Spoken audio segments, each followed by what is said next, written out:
hindi kahadlok nga daw silot.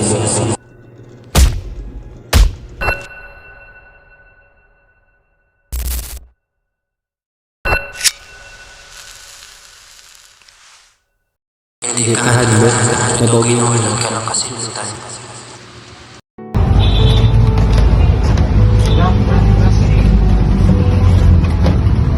Nak, Domingo subong.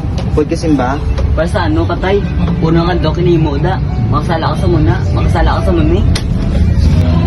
Nak, pero hindi nakadlok nga pareho sa silot. Kadlok nga may respeto kag pagigugma sa iya. Alam lang, for God ka na. Upod ka sa akong bla para mabalaan mo. Sige tay. After a few minutes, nakaabot na sila sa simbahan. And the pastor said, Ang fear of God, amo ang respeto, amo ang pagtahol, amo ang pagigugma nga may pagrespeto sa Diyos na balaan.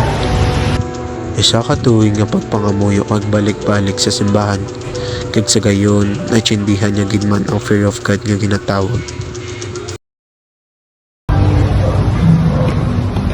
Tay, nagalimandok siya kay ginigma mo siya. Umugi na anak, hindi kahadlok, hindi gugma.